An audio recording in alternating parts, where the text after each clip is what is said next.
Assalamualaikum warahmatullahi wabarakatuh. Apa kabar? Saya Heru Munarif dari Forum News Network.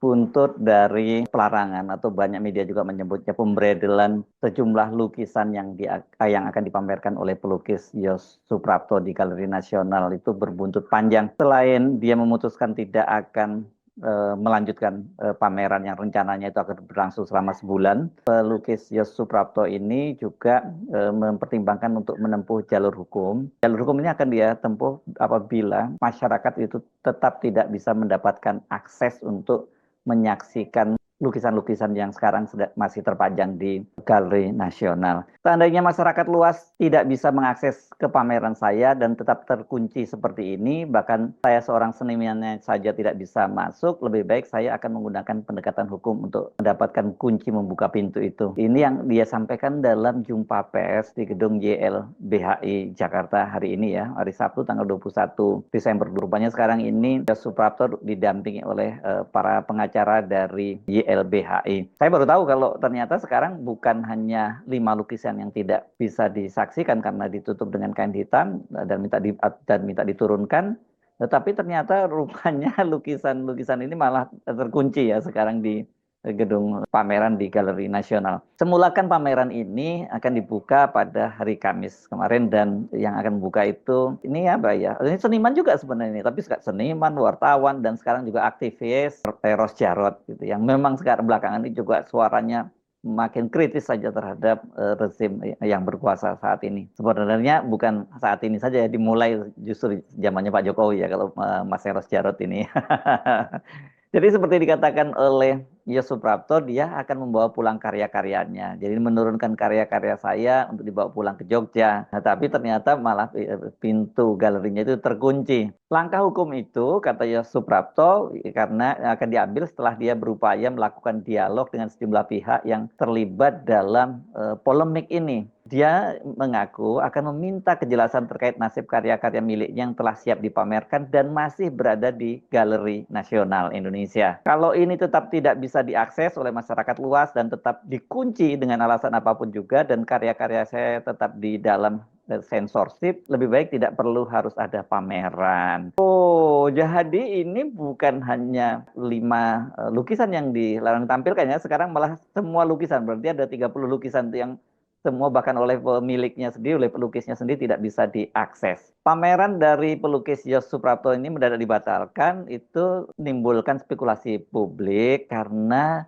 kemungkinan ada lukisan-lukisan yang sosoknya mirip Jokowi. Itu yang sekarang ini berkembang. Memang dari 5 lukisan itu kalau kita lihat wajahnya maupun ya dari kemudian ornamen yang ada di situ, orang tidak bisa tidak ini asosiasinya sih kepada Jokowi. Coba kita saksikan sama-sama ya lukisan-lukisan yang 5 lukisan yang diminta untuk diturunkan oleh kuratornya itu dengan syarat supaya pameran itu tetap bisa berjalan. Yang pertama ini memang sangat agak sulit untuk tidak menyatakan itu adalah wajah Jokowi. Ini ada seorang pria duduk di singgasana begitu dan pakaiannya itu pakai jas, tapi ini perpaduan jas dengan Raja Jawa itu ya.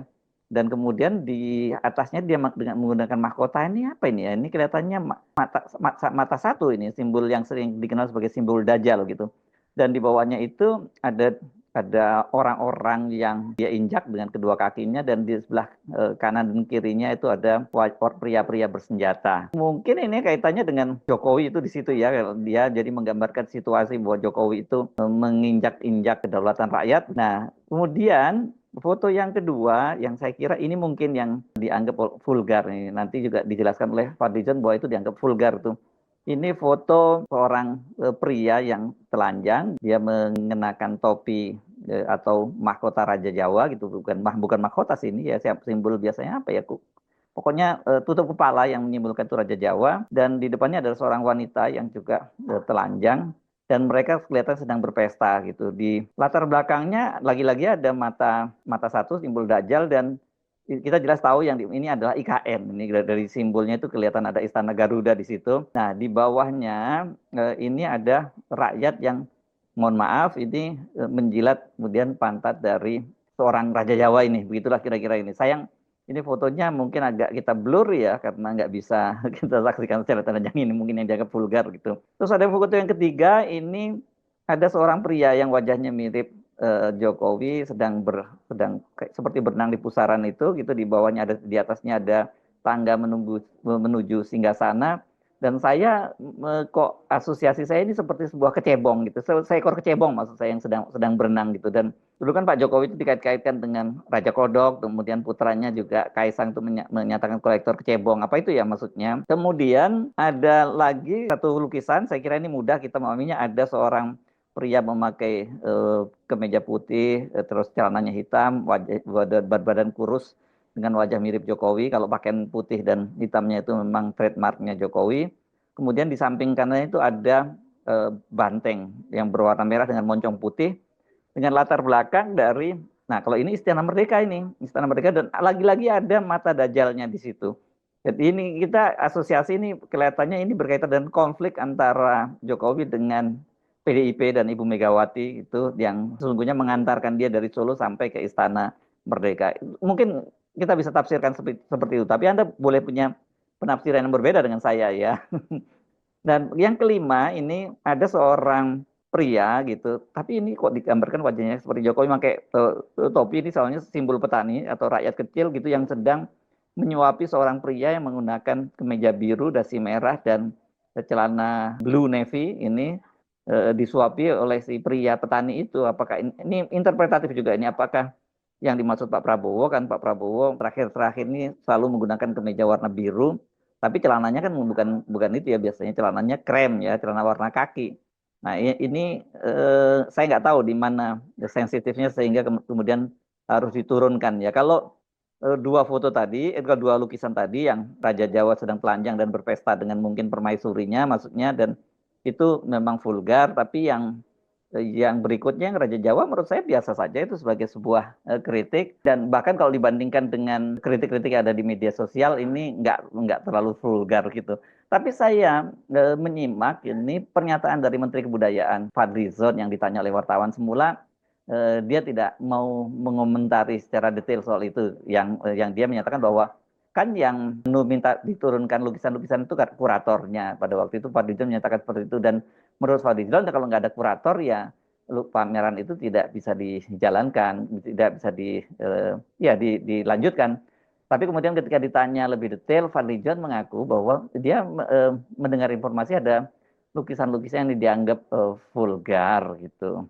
Dan itu katanya tidak sesuai dengan tema yang disepakati, yakni kedaulatan pangan. Salah satu lukisan vulgar itu menurut Fadlizon yang menggambarkan seseorang sedang telanjang. Sosok dalam lukisan itu juga mengenakan topi mirip mahkota Raja Jawa. Nah kalau udah mulai ngomong Raja Jawa ini kan, ini kemudian identik dengan Jokowi ya, karena yang menyebutnya itu adalah Bahlil, orang kepercayaannya sekarang yang ditempatkan di Golkar gitu ya. Nah kata Fadlizon, ya, saya juga menerima gambarnya. Itu orang yang sedang telanjang, bersenggama, memakai topi yang punya ciri budaya tertentu seperti topi Raja Mataram atau Raja Jawa dan sebagainya, ujar Fadli. Nah, benarkah itu yang dimaksudkan oleh Yusuf Prapto? Nah, dalam keterangannya hari ini dia menyatakan Pak Fadlizon tidak pernah melihat secara sendiri, secara pribadi lukisan itu. Mungkin dia hanya menerima laporan, ditunjukkan gambarnya yang dia tidak melihat aslinya seperti apa, dan dia tidak pernah berdialog dengan senimannya. Itu kata Yos Suprapto dalam konferensi pers hari ini juga ya, yang di JLBHI. Yos Suprapto menyatakan bahwa salah satu lukisan kontroversialnya tadi merupakan gambaran kondisi sosial dan budaya saat ini. Kekuasaan itu tidak bisa dipisahkan dari kedaulatan. Demikian pula kedaulatan pangan. Itu tidak bisa dipisahkan dari kebijakan penguasa. Omong kosong, lukisan yang saya gambarkan itu adalah lukisan memang menyatakan seperti penguasa Raja Jawa yang kakinya bertumpu di atas punggung rakyat kecil. Apakah itu bukan sibuk menyindir, marah? Tidak. Itu adalah fakta objektif yang saya rangkum untuk menggambarkan kondisi sosial dan budaya karya saya saat ini. Oh, ini yang maksudnya gambar yang tadi ya, yang seorang raja duduk di singgasana dan kakinya itu tadi bertumpu pada punggung rakyat kecil, ini yang dia maksud itu ya. Ya ini memang saya kira ini nggak ada vulgarnya ya, ini kritik biasa saja gitu. Kalau yang tadi mungkin debatable ya, karena ketelanjangannya ya, bukan soal satirenya bagaimana banyak yang menjilat pantat dari si Raja Jawa itu gitu, dan itu realitas yang saya kira banyak yang terjadi di Indonesia saat ini. Nah kalau soal ini, soal batasan-batasan soal ketelanjangannya, saya kira ini mungkin bisa diperdebatkan dan mungkin dia ada aturan lain yang mungkin membatasi tanpa harus membredelnya begitu.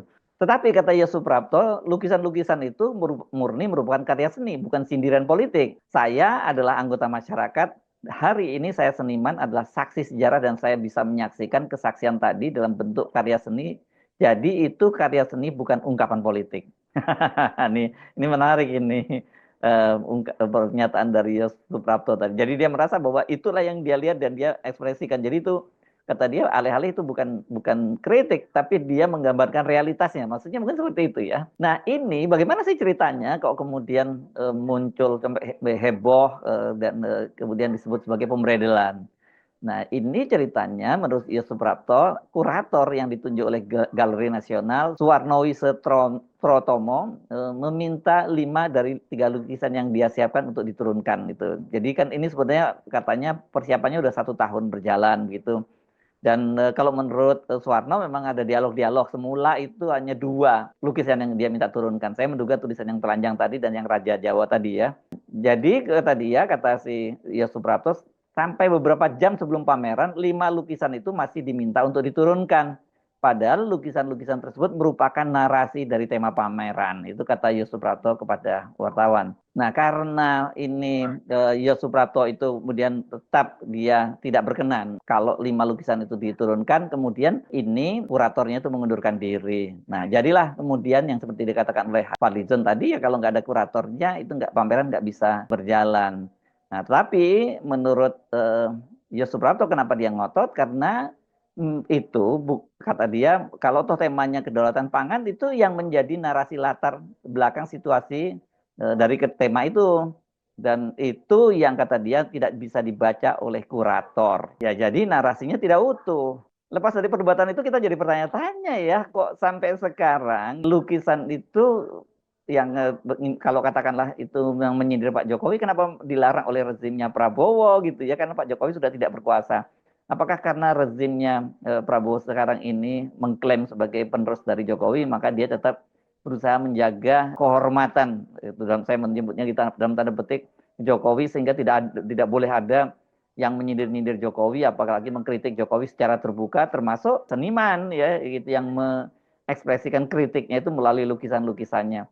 Saya kira ini harus ada penjelasan yang lebih detail lagi karena saya membaca reaksi netizen di media sosial itu pernyataan dari Fadlizon itu dikritik secara luas dan kemudian ada yang ingatkan Fadlizon ini kan dulu tukang kritik rezim di zamannya Jokowi ya sampai kemudian Pak Prabowo itu bergabung dengan pemerintahnya Jokowi. Nah, mengapa kemudian setelah dia menjadi penguasa sikapnya seperti itu? Padahal orang seperti Fadlizon ini dianggap bahwa dia cukup tepat itu ditempatkan sebagai Menteri Kebudayaan karena latar belakangnya dia sangat concern dengan hal-hal yang berkaitan dengan budaya. Tetapi mengapa ketika kemudian dia justru ditunjuk jadi Menteri Kebudayaan sebagai seorang penguasa, itu bagian dari kekuasaan, dia bersikap represif.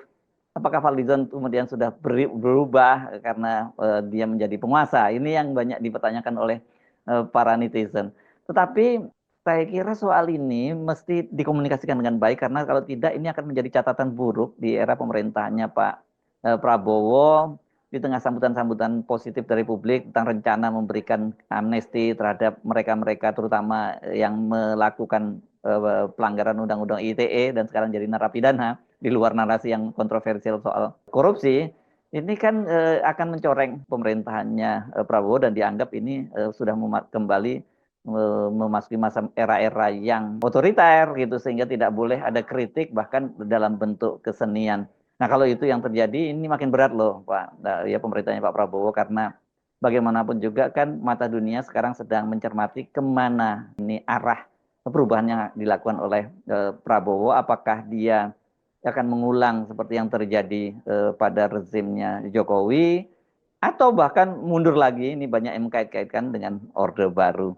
Saya Arif dari Forum News Network. Sampai jumpa lagi. Wassalamualaikum warahmatullahi wabarakatuh.